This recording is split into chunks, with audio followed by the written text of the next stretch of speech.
ನಮಸ್ಕಾರ ಸ್ನೇಹಿತರೆ, ಇದು ನಿಮ್ಮ MK ಪಾಣಿಗ. ಒಂದು ವಿಷಯದ ಬಗ್ಗೆ ಹೇಳಬೇಕಿತ್ತು. ಏನು ಅಂತ ಹೇಳಿದ್ರೆ, ಇತ್ತೀಚಿನ ದಿನಗಳಲ್ಲಿ ಎಂಪ್ಲಾಯೀಸ್ನ ಇಮಿಡಿಯೇಟ್ಲಿ ತೆಗೆಯೋದಾಗಿರ್ಬೋದು. ಸೊ ಆ ರೀತಿ ಎಲ್ಲ ನಡೀತಿದೆ. ಲೇಬರ್ಸ್ ಲಾ ಏನು ಹೇಳುತ್ತೆ ಇದ್ರ ಬಗ್ಗೆ ಎಲ್ಲ. ಸೊ ಲೇಬರ್ಸ್ ಲಾ ಪ್ರಕಾರ ಎಂಪ್ಲಾಯರು ವಿತೌಟ್ ನೋಟಿಸ್ ಪೀರಿಯಡ್ ಇಲ್ದಲೆ ತೆಗಿಯೋಂಗಿಲ್ಲ. ಇದು ಲಾಗೆ ಆ್ಯಡ್ ಆಗುತ್ತೆ. ಏನು ವಿತೌಟ್ ನೋಟಿಸ್ ಕೊಡಬಾರ್ದಾ ಅಂತ ಹೇಳೋದಾದ್ರೆ, ಹೌದು, ಕೊಡಲೇಬೇಕು.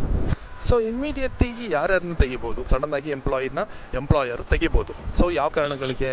ವಂಚನೆ, ಸುಳ್ಳು ಆರೋಪಗಳಾಗಿರ್ಬೋದು, ಕಳ್ತನ ಆಗಿರ್ಬೋದು, ಕುಡ್ಕೊಬರೋದಾಗಿರ್ಬೋದು, ಏನೇನೋ ನೆಗೆಟಿವ್ ಆಗಿ ಒಂದು ಎಂಪ್ಲಾಯಿ ಮೇಲೆ ಬೀಳುತ್ತೆ, ಅದಕ್ಕೆಲ್ಲ ಇಮಿಡಿಯೇಟ್ಲಿ ಆ್ಯಕ್ಷನ್ ತೊಗೊಬೋದು. ಅದಕ್ಕೆ ರೈಟ್ಸ್ ತುಂಬಾ ಇದೆ ಎಂಪ್ಲಾಯರಿಗೆ ಅಥವಾ ಕಂಪ್ನಿಯವರಿಗೆ. ಇಫ್ ಇನ್ ಕೇಸ್ ಏನಾದ್ರು ಕೊಡಲಿಲ್ಲ ನೋಟಿಸ್ ಪೀರಿಯಡ್ ಅಂತ ಹೇಳಿದ್ರೆ, ನಮಗೆ 30 days ಸ್ಯಾಲ್ರಿ ಕೊಡಬೇಕಾಗುತ್ತೆ. ಇದು ಲೇಬರ್ಸ್ ಲಾ ಹೇಳೋದು. ಅಕಸ್ಮಾತ್ ಅವ್ರೇನು ಅವ್ರ ಕಡೆಯಿಂದ ಏನೂ ಬರಲಿಲ್ಲ, ಅದು ಕೇಸ್ನ ಫೈಲ್ ಮಾಡಬೇಕು ಅಂತ ಹೇಳಿದ್ರೆ, ಸೊ 3 ಆಕ್ಟ್ ಬರುತ್ತೆ. ಯಾವ ರೀತಿ ಅಂತ ಹೇಳಿದ್ರೆ, ಇಂಡಸ್ಟ್ರಿಯಲ್ ಡೆಬ್ಯೂಟ್ ಆಕ್ಟ್ 1947 ಆಕ್ಟ್ ಬರುತ್ತೆ. ಸೊ ಇನ್ನೊಂದು ಇಂಡಸ್ಟ್ರಿಯಲ್ ಎಂಪ್ಲಾಯಿ ಅಂತ ಬರುತ್ತೆ ಆಕ್ಟ್. ಮತ್ತೆ ಇನ್ನೊಂದು ಇಂಡಿಯನ್ ಕಾಂಟ್ರಾಕ್ಟ್ ಒಂದು ಲಾ ಬರುತ್ತೆ.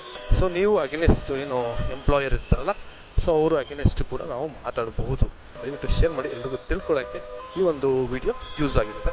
By, take care all. ಜೈ ಕರ್ನಾಟಕ. ಮತ್ತೆ ಕಾಯೋ ಮಾಲಿಗೆ ಸಲಾಂ, ದೇಶಾನ ಕಟ್ಟಾನೆ ಕೂಲಿ ಅವನೇ